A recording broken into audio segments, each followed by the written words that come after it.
30-minute reviews, beware of spoilers, and exploring hyperspace lanes are all available ad-free. But if you want to support the show, you can go to bewareofspoilers.com and click the support button that's available on the Spotify website. Thank you.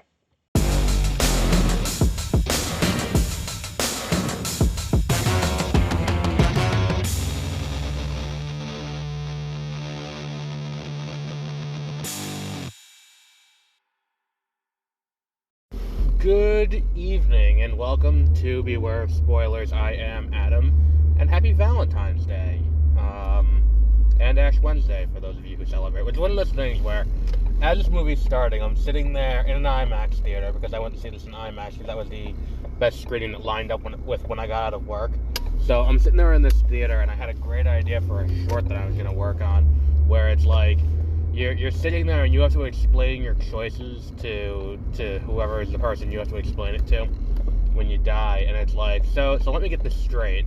It was Ash Wednesday, and you decided to go see Madam Web on opening night. But yeah, so that's what I just did. I just saw Madam Web, and I think I'm more let down by this than I am by Morbius. I would say this is worse than Morbius. This is worse than the Venom movies. This is worse. I mean, because for me, movies are all about potential, and there is potential there for interesting ideas. I think Morbius is the least of the letdowns in that way, because I went into that with no expectations, in the same way that, like, Craven, I'm going to go into with no expectations. And I think even the first Venom movie, I went into with very little expectations. Venom 2, I went into with more, because I had built it up in my head, which is a bad idea on my part, not anyone else's. But with Madam Web, there is the potential for interesting ideas. I think a lot of the casting choices are great. Like, I think Sydney Sweeney is great as Julia Carpenter. I think that Celeste O'Connor is great as Maddie Franklin. I think that Isabella Merced is great as Anya Corazon. And I think that had this movie been basically a Spider-Man movie with any one of these characters, that could have been great. This could have also been, and also worked interestingly well, if this was a movie that was kind of Charlie's Angels a little bit, with Madam Web at the center. With, like, I don't know if we talked about it on here, if we talked about it on 30-minute reviews, but, like, that poster that they put out for the Marvels, where I'm watching this, I see this poster, and I'm like, oh shit, this has a great Charlie's Angels vibe, with Fury standing in the middle with the three of them on top, with Monica and Kamala and Carol, on top. And I'm like, oh, that's a cool, look for what this movie is. And I dig that. And I think that had that been what this movie was, that could have been interesting. The issue is the final product is so disjointed, and it has a lot of the same issues that I had with Morbius, where very clearly this is a movie marred by studio interference. The easiest way to tell this is watch Ezekiel's mouth any fucking time he talks, because it is some of the worst ADR work I have seen in a movie, I would say probably ever. Like, it looks like it's not even close to synchronized at times. I think there's one or two times in the entire runtime of the movie where his mouth is shown at the same time as he's talking. And then it's like they're just some kind of borderline nonsensical things that happen throughout the entire plot. Like, you have this guy hunting you, and then, like here was the moment where I audibly was like, what the fuck? Where it's like, it's toward the end of the movie, but, as a recurring thing throughout, Ben Parker's the main character, played by Adam Scott. And then there's also Mary Parker, his sister, who is, Spider-Man's mom, Peter Parker's mother. And she's pregnant, she's about to give birth. And in the third act, the thing that incites the whole issue is Ben has to take her to the hospital because she's going into labor. Here's my issue with this. He's a fucking EMT. Like, his job, he's an EMT. Like, that's kind of the weird thing about this whole situation, where it's like, why... He could deliver the baby in the house safely. Like, oh, we need to get her to a hospital, we need to get her to a hospital. It's like, maybe if he was, I don't know, a lawyer, an electrician, like, there's no shortage of other careers where it's like, oh shit, we gotta get her to the hospital. Why can't, like, why do I have to get her, like, why can't I let her give birth in the house? Like, if anyone could, in the year 2003, help her give birth in the house, it's probably him. Like, it's such a weird thing as, like, the inciting incident to get them out of the house so that way they can get back on Sims' radar. A lot of things that happen in this movie feel like they happen because they need to drive the plot forward, and they're like, well, we need to come up with a way. Well, alright, so she's giving birth. It's like, well, just don't think about it too hard, it's fine. I think that there's, and the big issue is, unlike Morbius, unlike Venom, unlike presumably Craven after that first trailer, there's a chance for a good movie under this. Like, there's definite potential if you let people who care about the characters tell their stories. Like, again, any one of these actresses in their own solo movie would have been great. All three of these actresses in a movie where they're actually getting a chance to do something great. Because their dynamic, when they do get together, is not unenjoyable. Like, there are some funny moments that these characters have, and not the unintentional comedy that happens throughout the movie, where it's like, this is just fucking bizarre, like, why is this happening? Like, legitimate funny moments. And it's because these three are, good actresses, and they can do a good job. I just don't understand the how do I put this? I don't understand this being the final product. Like, I don't understand making a movie about, number one, Madam Web. And you could have, like, again, I said it before, like, you could do the approach where she's kind of the woman in the chair for these three Spider-Women in this alternate world. And you could still have Ezekiel Sims be the bad guy. Like, there are so many things that could work about this movie, but because it has to be a weird origin story for Madam Web, it doesn't line up. And that's kind of where this movie lands for me, is that there's enough, it's just not enjoyable. And it's one of those things where it's like, I feel like Sony's fucking with us. Like, that's the issue. Because we've seen Sony make good Spider-Man movies, and not just the ones that Marvel helps them with. We've seen Into and Across the Spider-Verse, both of which are great movies. The first two Raimi movies are good. There are elements that are good in Amazing Spider-Man and Amazing Spider-Man 2. They're not great movies, but there are elements that work. And the issue is, I'm not 100% certain where the disconnect is. I think it's just they're hoping for brand recognition. And I get that. But at the same time, I'm like, you gotta make good movies, and eventually people are gonna be like, what the fuck? They're gonna stop showing up. Like, look at what happened to DC. I think this year could be for Sony what DC had last year. Like, I think because Madam Web is just not good at all. I don't see Madam Web making a good amount of money. I don't see Craven making a good amount of money. And then I see Venom doing the Aquaman slot, where it doesn't make a ton of money, but it makes a good amount. By franchise standards, not a ton, but it does enough to be like, all right, well, it's not a complete bomb like the other three were. Like, it's such an odd thing that I'm like, why are we doing it this way? Why do we have to make the movie so shitty? Like, and I get, like, I can understand the thought process from a corporate standpoint about we have to make the movie, we have to make the movie as crowd pleasing as possible. So we're gonna sit here and we're gonna have people the entire way through who are going to nitpick and do that. So it's not really it's directed by committee, it's edited by committee, it's written by committee. It's not, it's produced by committee. And I understand that's kind of where a lot of these issues come from. And I again understand that part of it. I don't agree with it. I understand where the mentality comes from. My issue is, like, how many times does it need to happen? And the issue is, people keep going to see the movies. That's the problem, is that people stop seeing the movies, it's to stop happening. Like, Sony needs to be stopped. That's kind of where we are with this, is that you have to stop with these fucking movies. Like, I understand you need to do them to keep the rights, but do you have to do villain characters?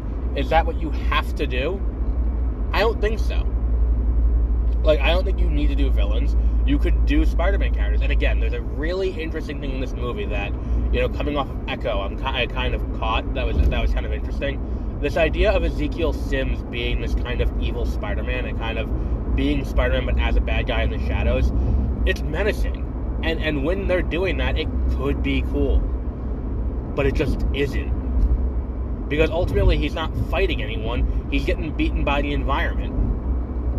Like, it's the kind of thing where it's like, you know, anytime they lean into that, it can get scary, but they don't do it enough, and or commit to it enough to make it work for the entire runtime of the movie.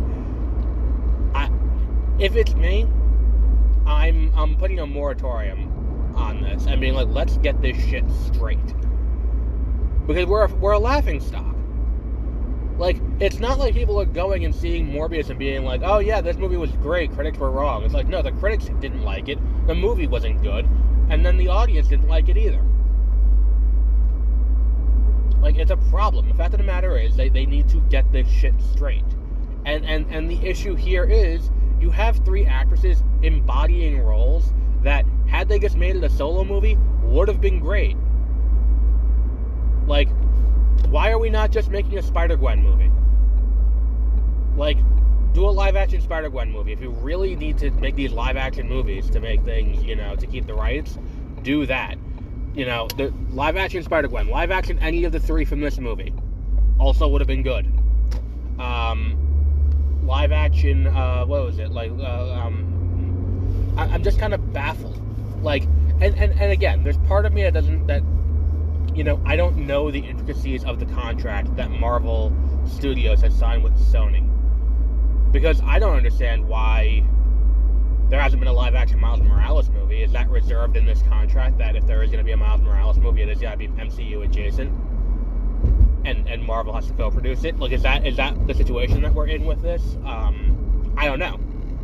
And maybe that's why. It's like, okay, maybe it is a Hulk situation, where it's like, as part of this contract with Marvel Studios, they can't make, you know, the Spider characters into their own solo movies, but they can make the, what's it called? Like, they can make the villain movie. So, like, here they get away with it by doing a Spider-Women movie, because they're not really Spider-Women, and, you know, they don't really suit up. Like, it's weird. Like, it's a weird situation all around, and I don't think it's being handled well. And I think, too, you need to find people who are, like, and the issue is inherently going to be, anytime you do one of these villain movies, for a character who isn't an anti-hero, and they're not going to fight Spider-Man in the movie, because for whatever reason you're not going to do that, like, the issue becomes, you have these characters that are inherently bad guys. Like, they are characters that are designed to be foils to the hero.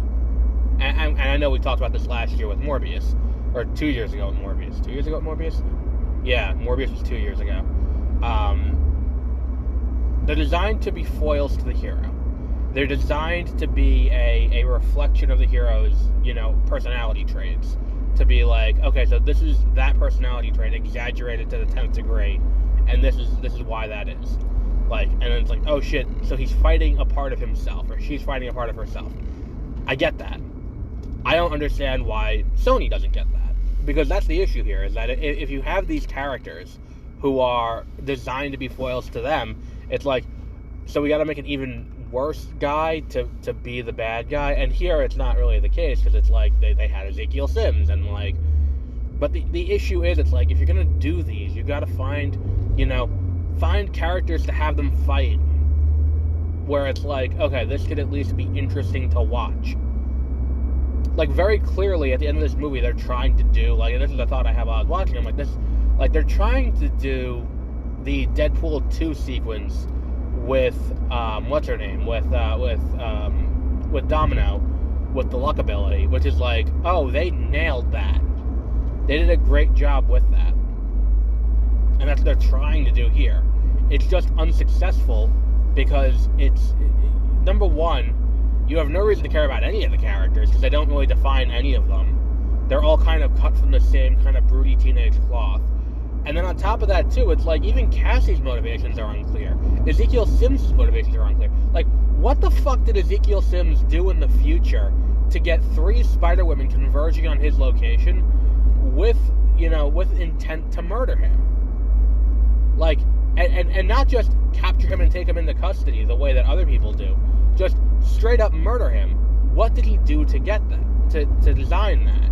Like, they don't explain it. They don't give us a reason. And then it's like, okay, so he wants to stay alive. That's why he's trying to kill these 3 girls. But it's like by the time you get to the end of the movie, and then they do this big reveal where it's like she goes to this pool of water and sees the past and sees, you know, her mother and all of that. And it's like, oh, I used to hate my mom, but and this is a verbatim line of dialogue. I used to hate my mom, but now I don't. And it's like, we never got that at any point during this movie. We never got that there was any ill will that she felt toward her mother.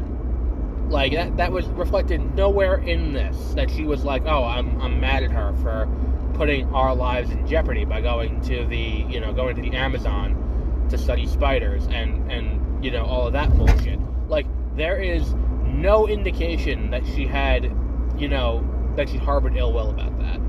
But the emotional climax of the movie is her expositing how she feels. It feels like in The Last Airbender, when Aang goes and sees all of the, you know, all the other avatars, and instead of letting the weight of his destiny wash over him, they use that to exposit dialogue. Dialogue's exposited over it. And it's like, it just makes the scene fall flat. And again, it's the same thing here. It's the emotional climax in the film that needs to be explained to the audience, because it's via ADR, because we don't see anyone's lips moving, but it doesn't get handled well up until that point in the movie. This is a skip. Don't even bother watching this movie when it comes to streaming. I wouldn't even say pirate this movie. It is bizarre that Sony continues to make these movies. And it's one of those things where, like, I'm sitting here watching, I'm like, and at what point did they think, like, oh, this is bad? Like, did that thought ever cross anyone's mind, whether as they're you know, as they're shooting it, as they're editing it, as they're screening it, it's like, did it ever occur to anyone that's like, oh, this movie's bad? Like, this is going to be a problem. This is not going to be well received. Like, you had to have realized at some point that this movie was going to be a problem. Like, there's no way you get to as far as you do with this and you're just like, yeah, it's fine. We got this.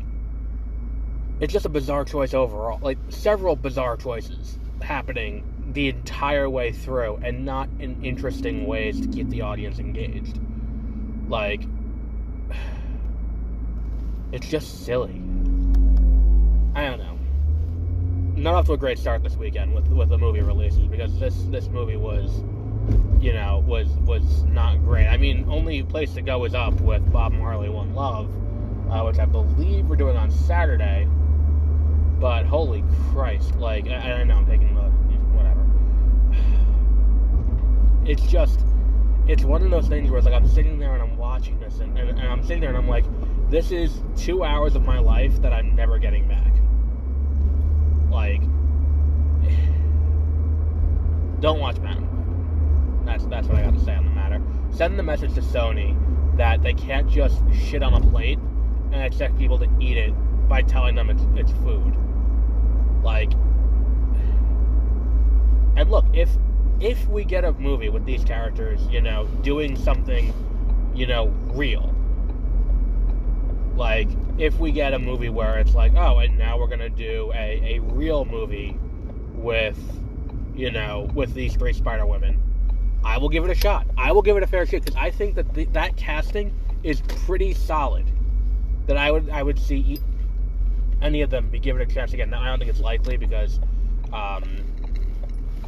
Elizabeth Ellen Merced is now tied up in DC land, playing Hawkgirl for the new DCEU. But I don't know. I think this is probably the end of this road, and it's clear that they had very little plan for this movie going in, and I don't know how this one got expedited so fast. Like, it's one of those things where it's like, remember back in like the early 2010s, mid 2010s, when Disney had just acquired Star Wars, there was like a litany of announcements of like, we're doing an Obi-Wan movie, we're doing a Yoda movie, we're doing a Jabba the Hutt movie, we're doing this movie, we're doing this movie, and it's like, oh, cool, all right. And a lot of them, I'm like, oh, that sounds awful, that sounds awful, a lot of those ideas sound better than what we got from Sony over the last few years with their villain characters. And then the question is, once we, like, the only one that franchise has actually worked financially is Venom. So what happens after Venom 3? Are we still going to just keep making Venom movies over and over again? And then the question becomes, what about, are they still making the El Muerto movie?